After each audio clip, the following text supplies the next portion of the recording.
Good morning, everyone, and welcome back to Two and a Half Hoopers, aka THoopers, aka Jeff Hornacek's favorite basketball podcast. I'm your host, Jacob Lehman. With me, Josh Rhodes. Good morning, everyone.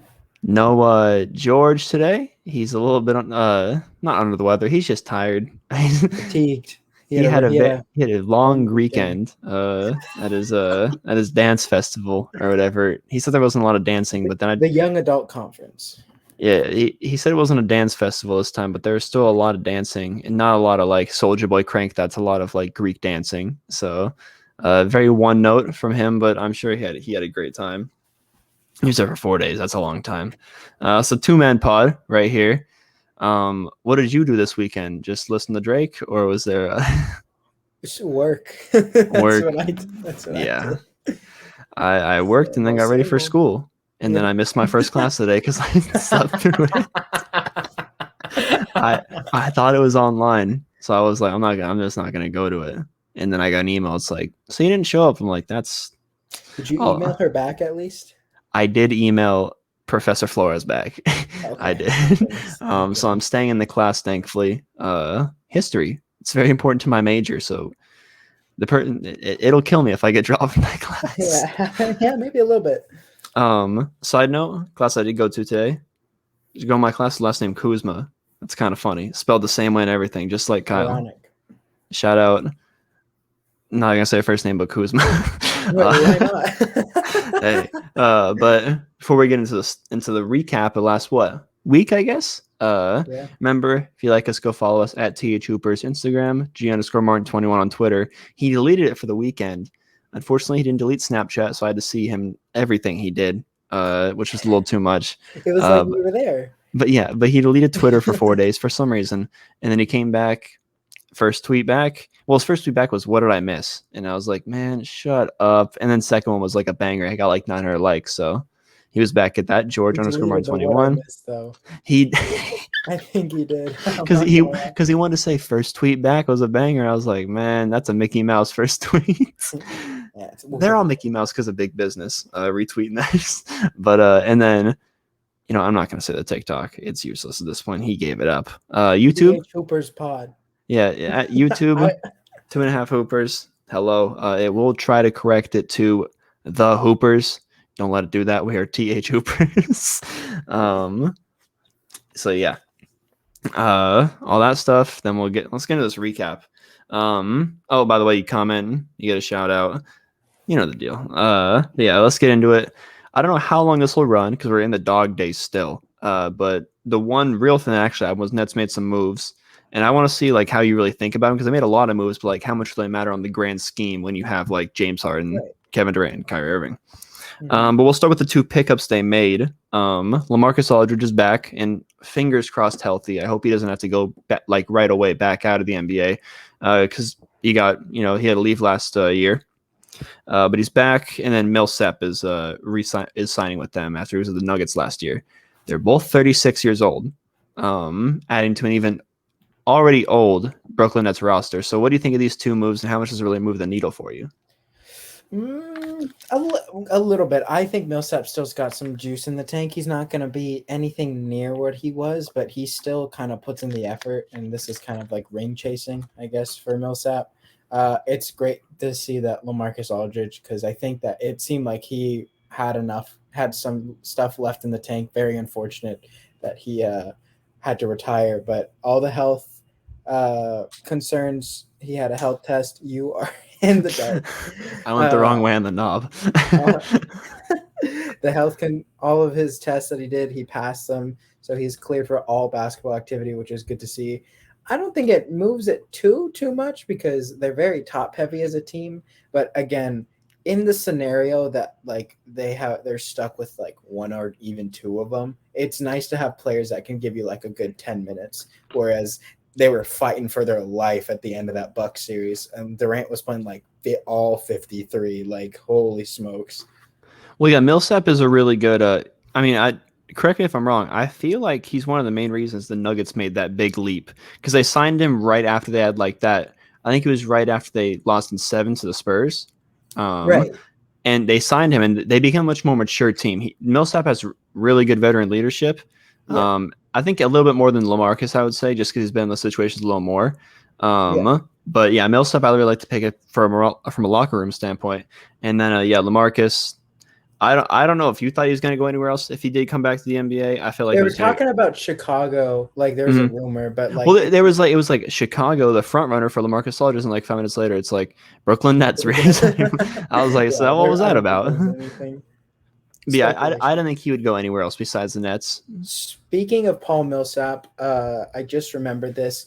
This is not the worst thing in the world for the Nuggets. We've talked about them losing a lot of power forwards. They lost Grant, free agency, and now they lose Millsap.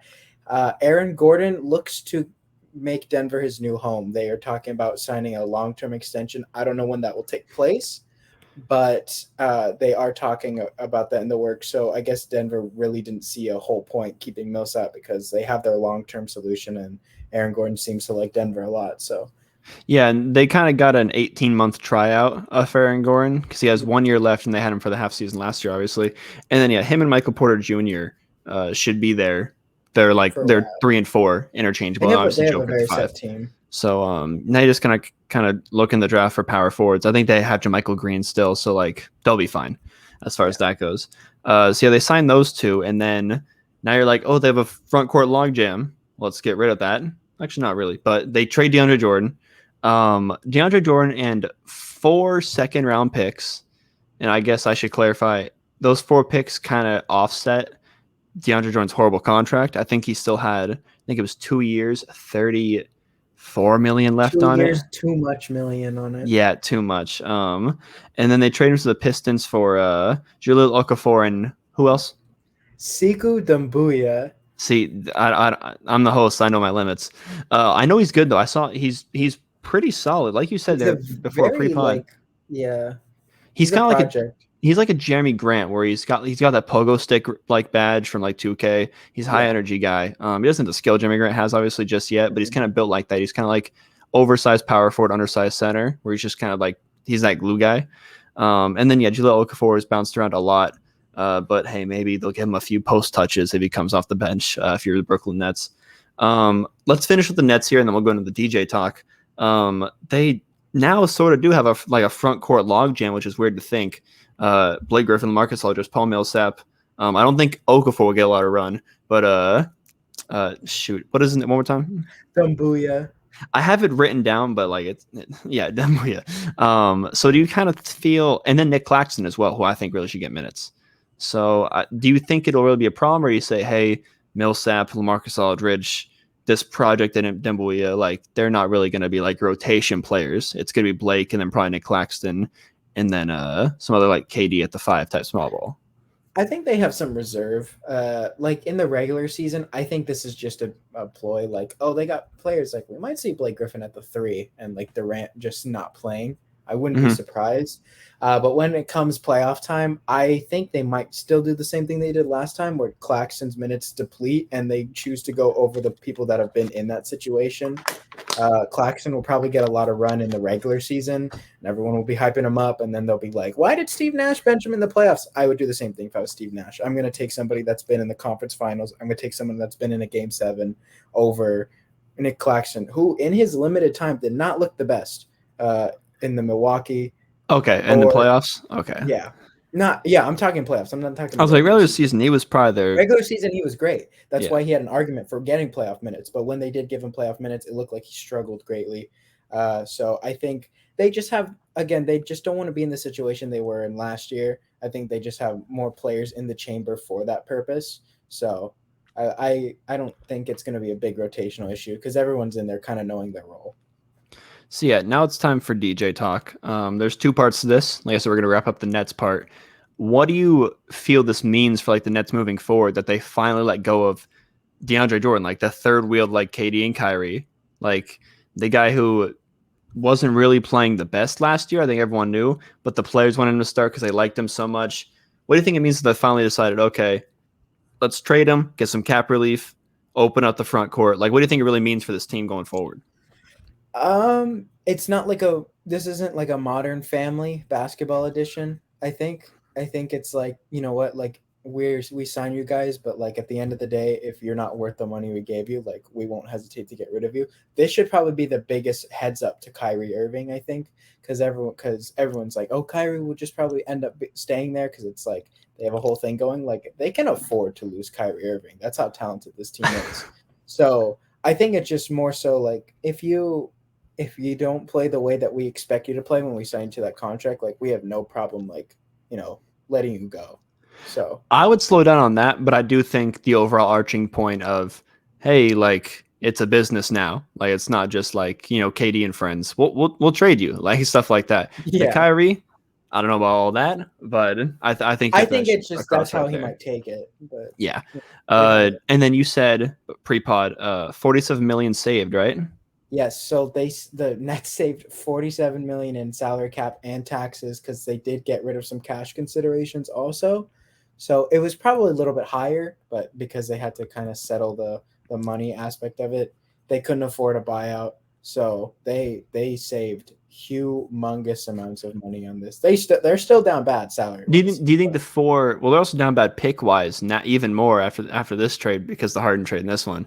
Those Oh four yeah. seconds are just kind of throwaways. Or do you feel like they have a little bit of value for this team if they're Well, you trying to? never know. Because they're going to really need to find diamonds in the rough to fill out the roster as the years go I on. know that the Wizards is one of those second round picks. I don't think it's all Brooklyn. There's a lot of second round picks from other teams. I think the Hornets maybe be one. I'm not entirely sure, but I know the Wizards are definitely one. So they'll be kind of all over the place in the second round. Again, you really got to find a diamond in the rough, or you can use those picks, move them somewhere else.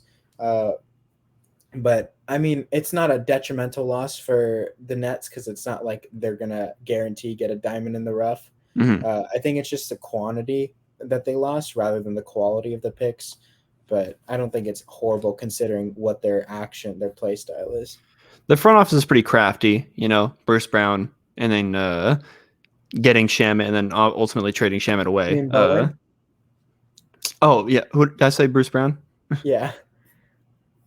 It is Bruce Brown. Bruce Bowen is from the Spurs in the right. 2000s. Right. Sorry, I was tripping out because Bruce Brown they play similar. Anyways, so now we're done with the Nets. Strictly DeAndre Jordan now. He goes to the Pistons. He's not staying there. They buy him out. Thank goodness he gave up $4 million of his like $30 million contract to go play with a contender. I don't know. And that was a big report. They're like, he gave up $4 million. I'm like, I don't care. Like he's still got like I think 20 mil walking out the door in that buyout. But he's on the waiver wire, and then it's just Lakers are a strong front runner. Lakers are gonna get him, and then they get him. No way the team is really rumored. So what do you think this means for Lakers, if it really means anything at all? This is kind of just going to be the guy in case Marc Gasol leaves, which it's kind of looking like he will, and will kind of just retire because he doesn't really want to play for the Lakers anymore, and he has one more year on his contract. Yeah. Yeah, I think it was just a like an emergency. Like if Marc Gasol, which it probably looks like he's not going to come back, leaves, we have another center. George did say this that they do like having two centers. Or was it you? One of you guys said I said that, like, yeah. You did. You said that they like having two centers on the rotation, regardless how many minutes AD plays at the 5. So I think this is just like a plan C type of deal. Nothing too special about it. Yeah, it doesn't move the needle for me too much, but he's also like, I said his best role would be the JaVale McGee type role. He can't do it. JaVale McGee is a legit rim protector. This guy is not good at defense anymore. He will catch lobs and dunk a few times. He like DeAndre Jordan is not like really an NBA player anymore. If I really can be honest, I mean he's still got some bunnies, but he's got no defense there, especially switching in the pick and roll. If he's getting any more than 10 minutes a game for Lakers, something's definitely wrong. And if Marc Gasol doesn't play, if he doesn't play for like if he retires, I don't see them starting Dwight because he played so good off the bench. So if DeAndre Jordan is starting, I don't like that whatsoever. So I feel like I feel it's not because everyone keeps saying like didn't Lakers learn from like DeAndre Drummond situation? That was different. He was coming in, he's in his prime, and he also was I think promised a certain amount of minutes. They said they give him touches in the post or whatever. So I don't think it's like that. As long as they didn't promise DJ anything, he's not gonna like ruin your locker room. So you don't got to worry about that or anything. But I'd much rather have like a Dudley anyways or a Quinn Cook than a DeAndre Jordan. Just because like I don't really see a role he fits on this. Do you think he actually like this was like, was this just a like a regular pick for Lakers? Was it a bad one? Because it wasn't really a good one because they're just kind of like, like he'll get a few It's not minutes. bad just because it's not like he does. It's not Andre Drummond. I don't think they promised DeAndre Jordan anything. He's not doing anything to make himself worthy of minutes regardless. I think it's just like a come along for the ride. Why not? Why don't you? Yeah, I mean, I think it's all right, but the fact that the Nets gave up on him when That's if funny. it like That's very funny. like the fact that you have Katie on your team and that's like your best friend, and Katie is like, you know what, you can get rid of him now. Like I think it's I don't finally want time him. we get rid of I'm DeAndre done. Jordan. So and then I don't. It's kind of like when a coach gets fired and then he gets picked up like at a team he's been with like 15 Right years. You're like, away. okay, it was really time like to Yeah. get rid of him. So I don't know if I love it for Lakers, but you know, their season not going to be made or broke by DeAndre Jordan. So it is what it is. Right. Any more thoughts on the Nets or DeAndre Jordan?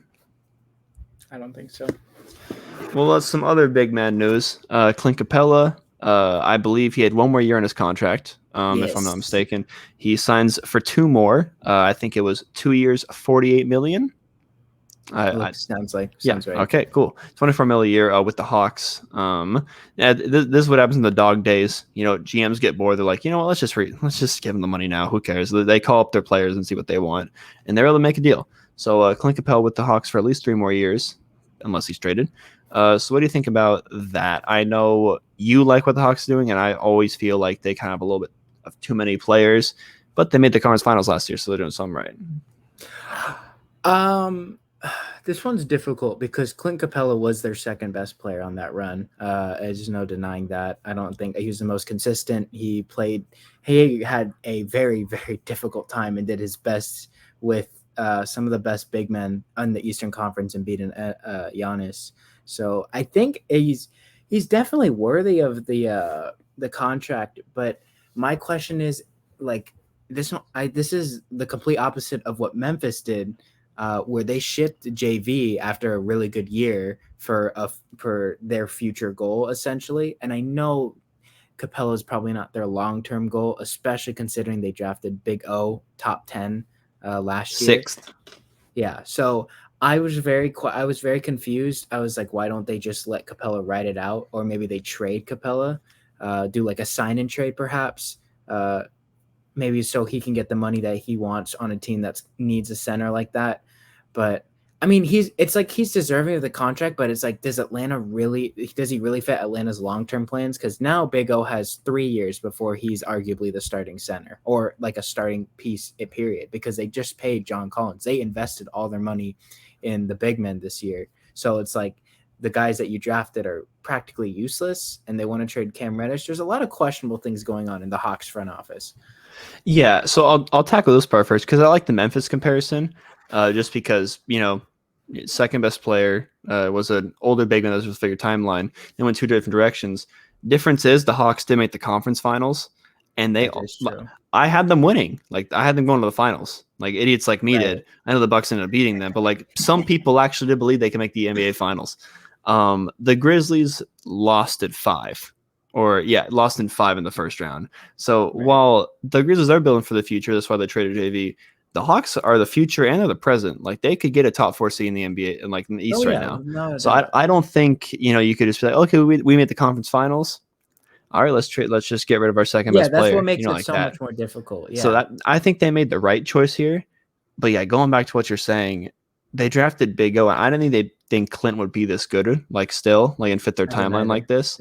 So I think they were like, yeah, we'll give Big O like 2 years on the bench. We'll give like kind of what happened with Bam with the Sun Whiteside. And then we'll hand him the keys and he'll be great. But Clint was a little bit too good. So now they can't justify letting him walk or even trading him after that big run. Yeah, no, the Hawks definitely are doing I think they have to pick. I think now your too many players argument is kind of valid simply because half their players are pieces that they can use to win now, and the other half are kind of pieces that need to get the minutes to develop into good players. Hunter will be back. Reddish will be back. They're going to have a fully healthy team. I know they have to start Collins and Capela. So how many minutes do you give like Big O? How many minutes does Gallo get at 3, 4? How many does Hunter start? Does Reddish get? Where does Herter fit in? Exactly. So it's like there's a lot of pieces that they need to really figure out. So I'm not entirely sure where they're headed in this direction, but I do agree that the way Clint Capella played last year for them and how far they got, it's almost impossible for somebody to defend the point that Capella shouldn't have gotten paid this offseason. One thing is though, every veteran on their squad besides Danilo, got paid and has a big role. So like the young guys like Big O and Reddish and Herder and them guys that haven't really been paid yet, and are still like kind of earning their like stripes or whatever. They're kind of fine with being like role players. Like your role's ever changing. Like you may come off the bench, you may start. Whereas with John Collins and Clint Capella, especially John Collins, they want to start. They want to have a big role and like that and this and get their money. Yeah. So I feel like they're managing it the best they can. Yeah. But how many of these players do you see them? Because they must have no cap space now. Because they gave Trey all the money in the world, which The bird rate. A plus. And then John Collins, Max, Clint Capella, big extension, Danilo making a lot of money off the bench. When these guys like Herder and Reddish and Well, I think they can go over salary cap for two of them. That's like you're going to be paying luxury tax. Like you will have the highest bill in the end. You'll be doing a Portland Trailblazers where a middle seed in your conference and you have the highest tax, which is not something you really want to do. Right. Do you see them trading like a John Collins and Clint to pay these guys, or is it just like these are the guys they're going with and they're going to trade these young guys? It seems like they really enjoy the lineup that they had, regardless of injuries, because I know they're already shopping Reddish. That's been a big thing this offseason. Which is dumb. One of the biggest disagreements I have with that front office. But regardless, that's what they look for. I think they want to ride out DeAndre Hunter is probably the one that's most likely to come back. I feel like he has like a very good, maybe 6-man role, like a defensive piece, where like if John Collins gets moved to the 5 because they need spacing, he can fit in as like a 4 who can stretch the floor and kind of play defense. I forgot about Bogey as well. He's paid good money. Also there, so Herder's definitely gone. I think he's the one that's probably going to be gone way quicker because Bogey's just Herder but better in my opinion. Not last playoffs. Yeah, that's true, but I don't Bogey think was hurt. So yeah, I don't think either of them were too great to be honest. So yeah, they could go 11 deep. Like that team's crazy deep, and we'll just have to see. Do you think they're going to play it by year? Where they're just like, okay, this guy played really good last year. This guy didn't. Let's keep him because that's what they're kind of at right now, right?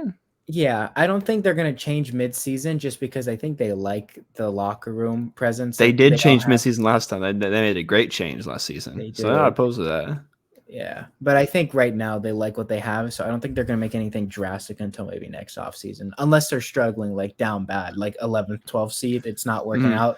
I think they might make a very abrupt move. But if they're like 5th or 6th, a little worse than last year, they're not going to change anything. Whatever team can trade like a middling star for like Cam Reddish and DeAndre Hunter, good stuff. That's good stuff. Please do it. Like if they get, I mean, it wouldn't work. Sixers want more like actual players, but like Simmons for Hunter and Reddish, I'd do that in a heartbeat if I was Sixers. That'd work nice. Their potential is really good. Or like if a rebuilding team, like the Pistons want to get rid of like the very small amount of experience they have and like the boatload of second rounders they have for Cam Reddish. Yeah. So whatever team is able to pry those young guys off the Hawks, kudos to you because that's going to be nice. And I'm not saying the Hawks will lose that trade, but because they have enough players to like kind of fill in the gaps. But I like that little dynamic duo of those two white players. Moving on, Rasheed Wallace, like every year he says some like out of pocket stuff, and it's September, so he's like, "There's nothing." ESPN's looking for anything to talk about. Let's give him something to talk about because they'll talk about me. And he did the yearly old head. LeBron wouldn't make it in my era, which I don't know what his era is because him and LeBron kind of played in the playoffs like 5 times, and LeBron. It was Rasheed Wallace was in LeBron James's coming out party when he scored the 25 points in a row in the playoffs at 48 in Game 5 in the Pistons warehouse. So are you surprised that Rasheed Wallace doing the yearly LeBron bashing, or could you see it coming a mile away? No, Sheed says some pretty out of pocket things. I didn't expect it to come out of him. Because, normally those players are like, they keep those thoughts to themselves. But, like, for Sheed to kind of just say that, it's kind of like, all right, buddy, like, what do you mean by your era? Because your era is like, I guess you can call it like early 2000s. Someone broke it down and said it was from 96 to 2013. Because after 2013, That's his it whole career, though. I wouldn't consider Rasheed Wallace a great player for like that a lot of that back end. Maybe 2010 is like the last year because he had no, a not Rasheed 6-man Wallace, rule. not his, just like the era he played in, which I feel like is Oh, 96 to 2013. They 96, changed it 2013. midway in like '06 with the hand checking rule.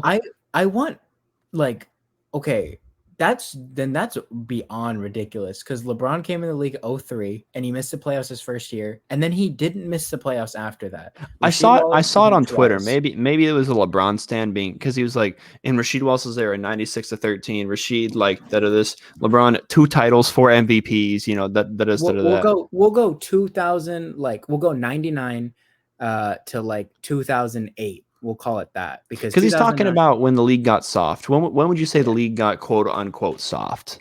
Probably yeah. Oh, Um it's fine. I mean we can they changed hand checking and when 05 and then Nash started winning MVPs. When a white guy starts winning MVPs, maybe yeah, it's not we'll his go era 99 anymore. to 08 because uh we can even break down the LeBron Rasheed Wallace like matchups. So they played in 05 and Rasheed Wallace won, obviously. I think they played again in 2006 and Wallace won again. Or I think they only beat them once, maybe. I don't know. I can't recall. I know 2007, LeBron, the coming out party, the ridiculous game. May I add, they threw Tayshaun Prince, Rasheed Wallace, and everybody on that team that was over that 6'4". He beat all of them. 2008, I don't think they played each other. That was kind of the downfall of the Pistons as well that Yeah. year. That was kind So of breaking up the band. yeah, 2009, the Cavs swept the Pistons, and then 2010, Rasheed Wallace was on the Celtics, but he didn't start. But the Celtics Mm-hmm. did beat LeBron. I don't find any value in that. Like I think that just ridiculous. Like on top of the fact that it's like you can't really compare players because the style of game is just so different that it's like okay, well, like you don't know how this player would play if he knew the situation beforehand. Like if he grew up knowing this is how basketball was supposed to be Mm-hmm. played. And on top of that, it's LeBron James. Like, why are you like it? Like, I want to get into that I'm because so mad that people like, just especially a the little bit, Olympics. just maybe like 1 or 2 minutes. Do you find any validity when anyone goes, LeBron couldn't play in this era? You know, KD couldn't play in this era. Like, No, I think it's dumb because normally it's from play. It's like it's very rarely from players at the supreme top of that era. First of all, it's you always don't just see players that Larry were Bird like, man, KD couldn't play in the 80s. yeah, I'm like, like you were literally Kevin shortcomings, Durant. like it's always these players that had like shortcomings. And like I think it's so stupid because it's like they're either trying to protect their own legacy or like Michael Jordan's legacy. Like they have an agenda. And I think Jordan got that's shooters. I think that's so dumb because it's like, man, I like watching LeBron James. I enjoy watching Michael Jordan. Like I have my opinions, you have yours, but like don't don't come for like somebody else's opinion just because you hate that player. It like genuinely seems like some of these players just hate LeBron. Well, they do because LeBron he, shut down the Pistons. I will yeah, tell you that. he was 20 years old when he dropped 48 on them. And I don't think anyone realizes I think that same year what he had his 21st birthday. I think he turned 21 and then game watch the 5. film. He scores. I don't think like I never realized how crazy it is without like cuts. 25 points in a row for the Cavs. 29 of the last 31. Mm-hmm. That's so It's ridiculous. insane what LeBron did to that team. But yeah, whenever someone said, and also if you say like Steve Nash can't play in the 90s, sure, go ahead, knock yourself out. If you say LeBron James, who was pushing like 280, 6'11 or 6'10, like with Miami, that you're ridiculous, man. Like, Also, like I'm like he's got the pretty body sure and the physicality to play in any era. somebody clip the somebody please clip that. You should do it on our Instagram post at THoopers. The dunk that LeBron does on Rasheed Wallace in that series. He like ices the game by literally dunking it on him. I know you Mm-hmm. know exactly what play I'm I talking about. know It's exactly. He punches it on him. like I can name like 3 players on that Pistons team that I would prioritize the opinion of over Rasheed Wallace right now at that point. So sad. Do you think anyone that's like a star right now couldn't play in Rasheed Wallace's era? A star right now. Mm-hmm. No, I mean, like I'd have to think about it, I but feel like they just adapt. I know it was physical, but like it wasn't like hockey. if Like you're talking that's what about I like get frustrated durability, about. you can make a case for Steph just because Steph plays pretty like I think he can still play, but to the point where he's playing right now, maybe it would lessen just because durability woes and like his body's not like entirely built for that. But he could still Mhm. play, probably better I than a lot think of the people with that say the he can't. I think it all comes down to coaching too, because like Yeah, if Steph and Steve, if you take Steph 2015 and Mike Warriors, D'Antoni. Oh my god. yeah, if you put the 2015 Warriors in 2005, they're gonna do the same thing, and they're gonna change the game 10 years earlier. So Yeah, like there's these players that are just gonna change the game that are just generational, where you can pluck them anywhere. Because right, like Steph can't be Steph without Steve Kerr, because then he'd just be 2011 Steph, where he's just like, oh, that guy's a good catch and shoot shooter. But Steve Kerr said, you know what, Steph, just shoot whatever you want, and off the dribble, whatever you want, and that's how he changed the game right there. yeah. So I don't really buy into all that, but I feel like we cover Mhm. this a good amount. Moving on, you brought this up. There was two injury setbacks recently. They came back to Ooh, back, yes. and one of them is a player I think you and I hold close to our heart. Jonathan Isaac. Mhm. I think he's got the tools to be like a two-time, three-time defensive player of the year, but he just can't stay healthy. He keeps having these ACL injuries. And then TJ Warren, who didn't play at all last year, mostly due to his injury, a little bit due to Nate Bjorken, and just him being a stupid old guy and not really knowing how to Yes. coach in the NBA now. But yeah, both those guys happen to have injury setbacks this week. I know you said it was about the schedule. I don't really know a whole lot where you're coming from with that one. I feel like just because I just feel like there's two setbacks, but where are you coming from on the whole schedule thing where it plays I'm a big just part? I think that the schedule is fine now, but I'm just thinking like we're not really everybody kind of just said it like for like a week and then kind of just rushed by it because basketball came back. But like we might see the effects of that short offseason for quite a while because not a lot of these teams, especially the teams that are like competing or need their like youth to like grow and play a lot of minutes, we're gonna see a lot of like maybe injuries like that. I mean, they get this offseason off, but a lot of the players went to the Olympics, and I know that's a normal thing, but still like it's coming off of the fact that they only had 3 months off. So it's like most of these teams you would expect them to rest their guys, but that's not the case. Especially with the teams like in that little bubble. Like I know Isaac got hurt in the bubble. TJ Warren, I think, got hurt in the off season, that very minimal off season, but he probably played on that foot enough because it is a stress fracture. They found out that's why his setback is so far. I think it's like a month, and Isaac's not going to be back for that regular season this year to start, which is a very big setback considering he took that year off. But I just think that like the long-term effects of that short off season is going to be a little bit detrimental. I mean, like we might see it this year and it's like, you would think after a full off season teams would be back, but like it's never really a break. So I mean, you kind of have to consider if you're Adam Silver, like, oh, is the health like if something like this happens again, because we're still living in like a pandemic world. It's like if something like this happens again, like how would we adjust to that? Because now we're seeing players not being able to put like Kawhi Leonard's a great example. Like Kawhi Leonard does load management and he still got hurt. So AD's made of glass. It's like so like a lot of these players like on top of the fact that their durability is pretty low, they're bouncing from like a 3 month off season.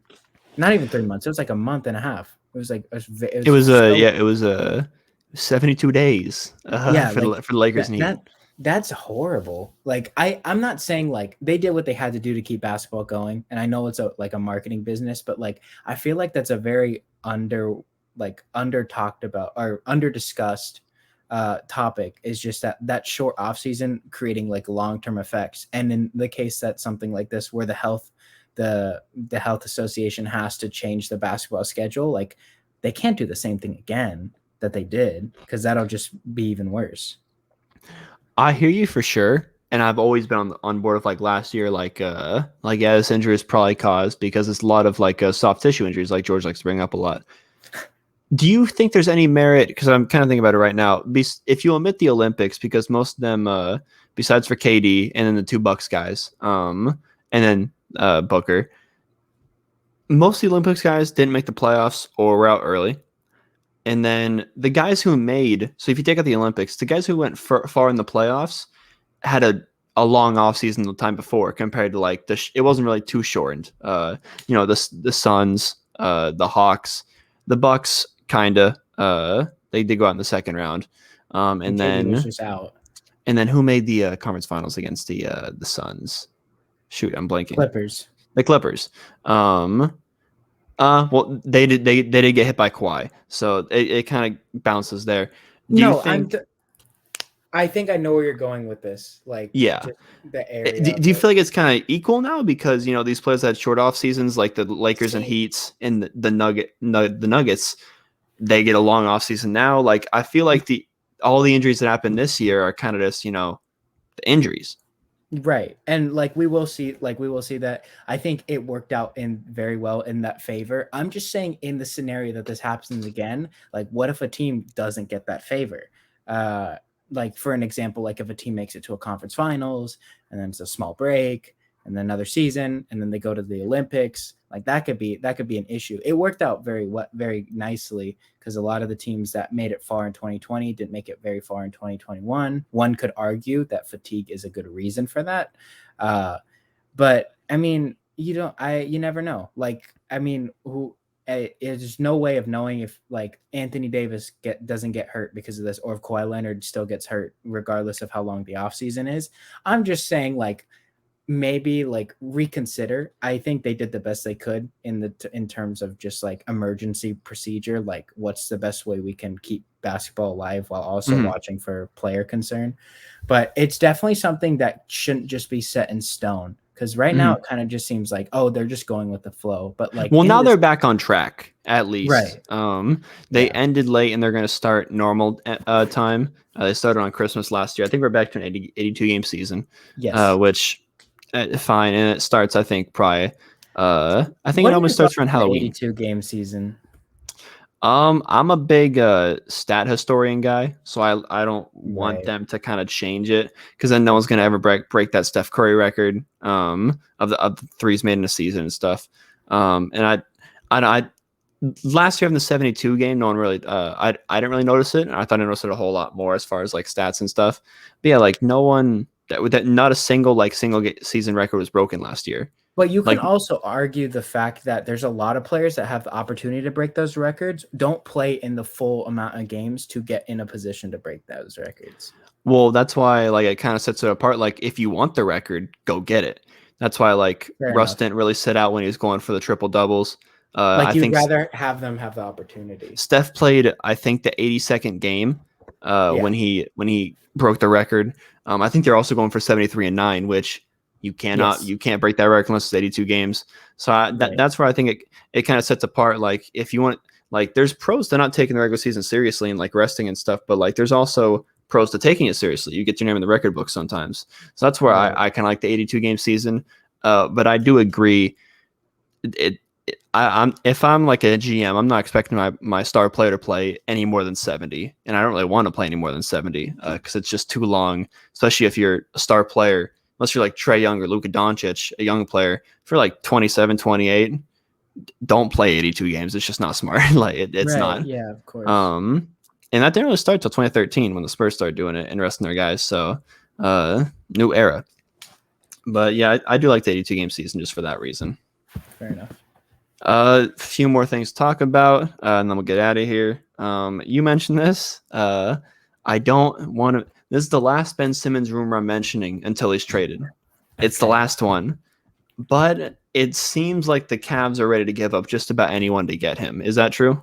Is that what you're seeing? I think that's the thing. Maybe the only untouchable would be like Mobley, but like I don't think the Sixers. The thing is, Sixers don't want a big man. They don't want big men. Yeah, Jared Allen's probably like the number one candidate to get out of there, but I don't like the Cavs.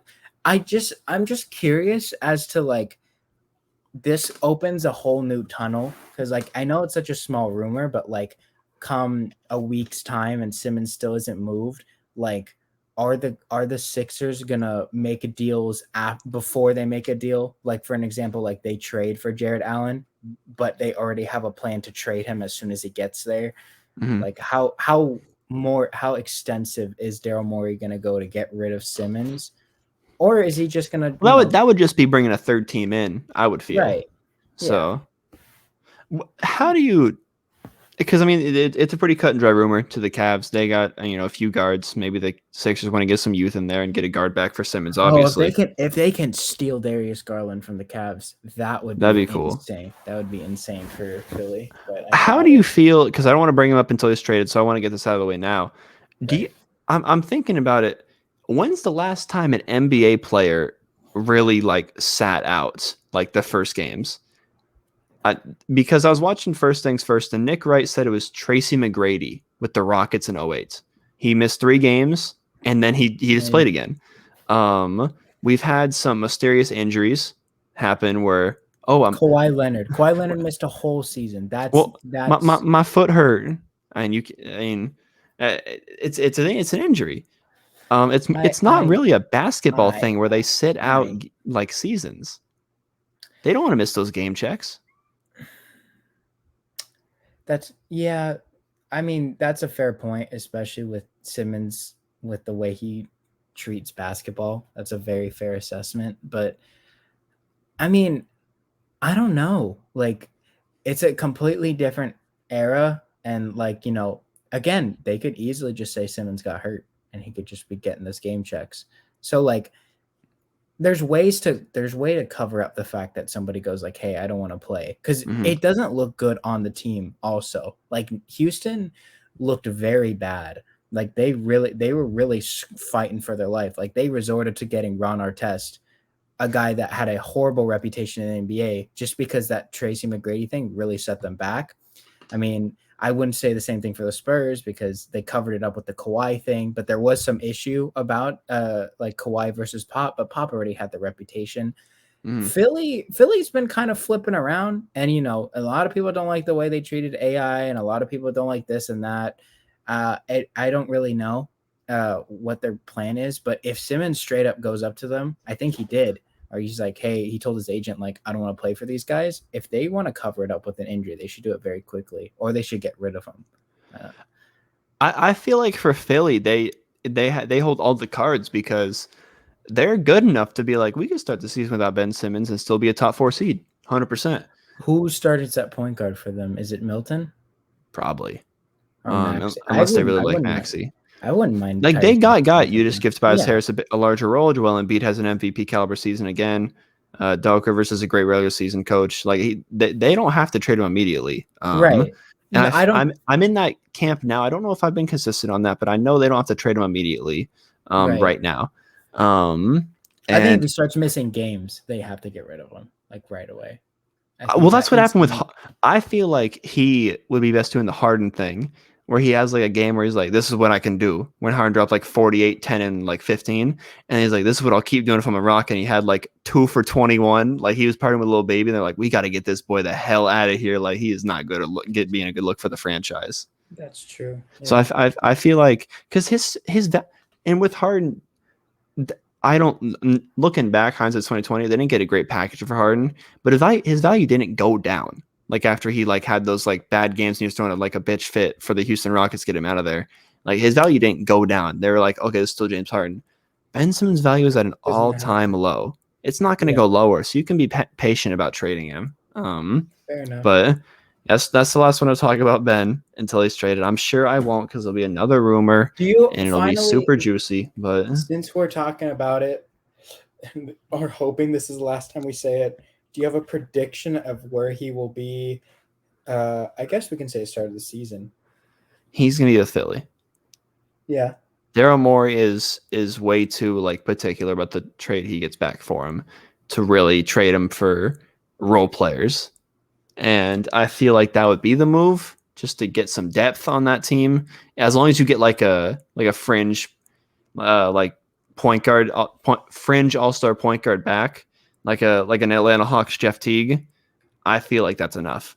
Where he I really do, just because Simmons is going to flourish no matter where you put him, just because he'll have like that year bump where he actually wants to play basketball and improve. Like, oh, you traded me for this guy, here's what I'm going to do.